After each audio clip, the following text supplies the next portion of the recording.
अरब गणराज्य मिस्र, एक ऐसा देश जिसने मानव इतिहास की दिशा तय की है। आज के इस विश्लेषण में हम हजारों सालों के घने इतिहास और आज के जटिल मॉडर्न डेटा का निचोड़ निकालेंगे ताकि इस पावरफुल देश को असल में समझा जा सके।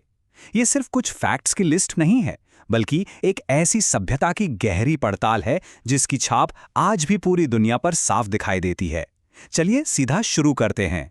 इस विशाल देश को अच्छे से समझने के लिए हमने इस पूरे विश्लेषण को 5 मुख्य हिस्सों में बांटा है: भूगोल, इतिहास, सरकार, अर्थव्यवस्था और संस्कृति। तो चलिए प्राचीन मिट्टी से लेकर आज के ग्लोबल प्रभाव तक के इस सफर पर चलते हैं। भाग 1, भूगोल और नील नदी। देखिए, किसी भी देश का भूगोल ही उसका भाग्य तय करता है, और मिस्र के मामले में ये बात 100% सच है। प्राचीन मिस्रवासी अपनी दुनिया को कैसे देखते थे, जरा वो समझिए।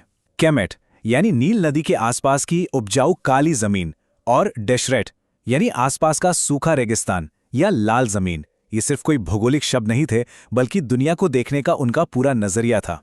ये जो उपजाऊ जमीन और सूखे रेगिस्तान का कॉन्ट्रास्ट है ना, इसी ने प्राचीन सभ्यता को जन्म दिया। और सच कहूं तो आज भी ये इस देश के लिए सबसे बड़ी ज्योग्राफिकल चुनौती है। अब जरा ये आंकड़े देखिए, सच में आपके होश उड़ा देंगे।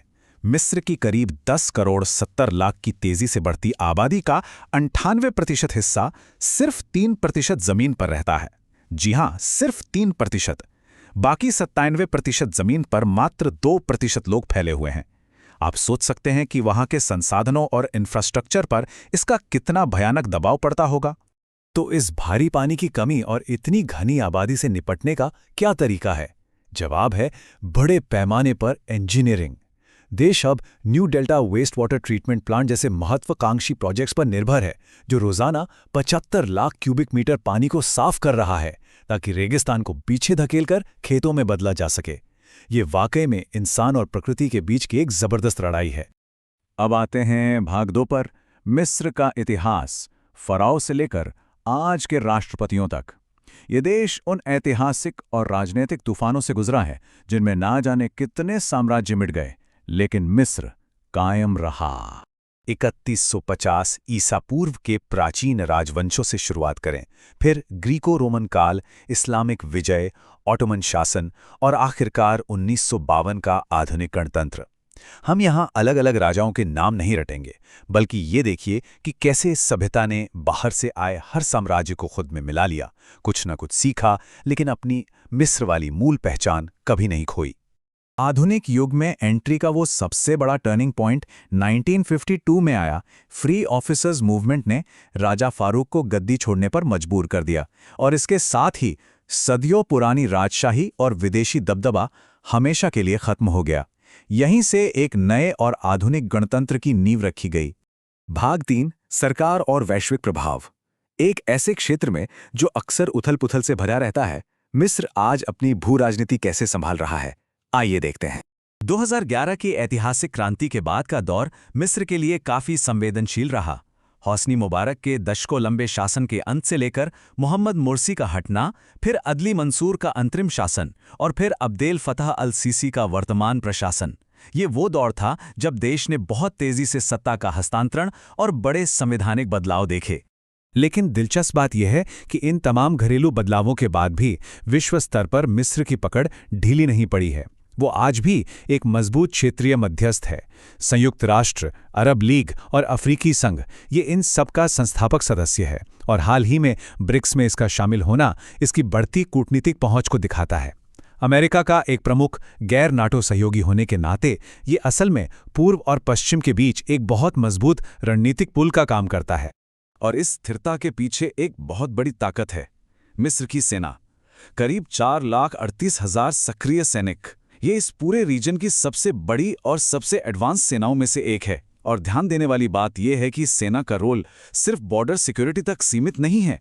देश के इंफ्रास्ट्रक्चर और इकोनॉमी में भी इनका बहुत ही गहरा और प्रभावशाली रोल है। भाग 4, अर्थव्यवस्था और सुएज नहर।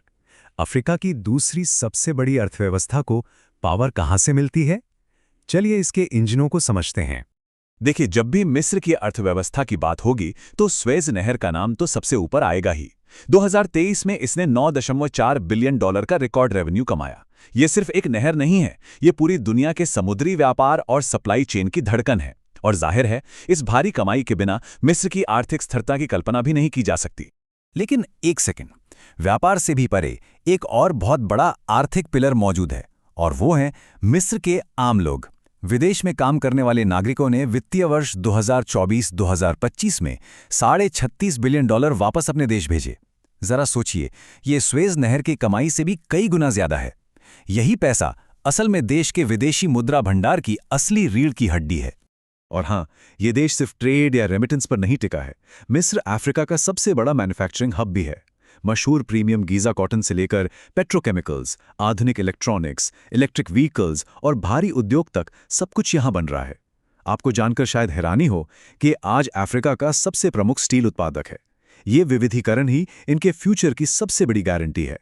अब आते हैं हमारे पांचवें और आखिरी भाग पर, मिस्र की सांस्कृतिक धड़कन। क्योंकि देखिए, असली ताकत सिर्फ इकोनॉमी या मिलिट्री से नहीं आती, वो कल्चर से भी आती है। और मिस्र पूरे अरब जगत का एक कल्चरल ट्रेंड सेटर है। क्या आपने कभी मिस्र को पूर्व का हॉलीवुड सुना है? ये नाम इसे ऐसे ही नहीं मिल गया। 100 साल से भी ज्यादा समय से मिस्र के सिनेमा उद्योग ने पूरे रीजन की मीडिया पर राज किया है। इस ऐतिहासिक इंडस्ट्री ने पूरे मध्य पूर्व की पीढ़ियों को अपने सिनेमा और कला के जरिए आपस में जोड़े रखा है। और यह सांस्कृतिक दबदबा सिर्फ फिल्मों तक सीमित नहीं है। साहित्य में नोबेल विजेता नगीब महफूज से लेकर आज के best selling thriller writer Ahmed Murad तक, संगीत में लीजेंड कुलथूम से लेकर आज के इजिप्शियन ट्रैप आर्टिस्ट तक, ये एक ऐसा कल्चर है जो अपनी क्लासिकल जड़ों की पूरी इज्जत करता है, लेकिन साथ ही नए मॉडर्न ट्रेंड्स को भी दिल खोलकर अपनाता है। आप जरा आज की जनरेशन की बात करें। 2024 के स्ट्रीमिंग आंकड़े बिल्कुल साफ बताते हैं कि एक बहुत बड़ा जेनरेशनल शिफ्ट हो रहा है। स्थानीय संगीत को सुनने वालों में 85% का जबरदस्त उछाल आया है। और इसे कौन ड्राइव कर रहा है? नए इंडिपेंडेंट रैप और ट्रैप आर्टिस्ट्स, जो आज ग्लोबल ऑडियंस तक पहुंच रहे हैं और मिस्र की एक नई मॉडर्न पहचान बना रहे हैं। मिस्र की कला सिर्फ पुरानी यादों में नहीं जी रही, ये लगातार इवॉल्व हो रही है। तो जैसे जैसे हम इस विश्लेषण के अंत में आते हैं, एक बहुत ही बड़ा और गहरा सवाल हमारे सामने छूट जाता है। हजारों सालों के इतिहास को समेटे ये देश आज की आधुनिक भू-राजनीति, जलवायु परिवर्तन और तेजी से बढ़ती अर्थव्यवस्था के इस भारी दबाव को कैसे बैलेंस करेगा? नील नदी के तट पर लिखी गई ये कहानी अभी खत्म नहीं हुई है, और सच कहूं तो दुनिया निश्चित रूप से इसके अगले चैप्टर का बेसब्री से इंतजार कर रही है।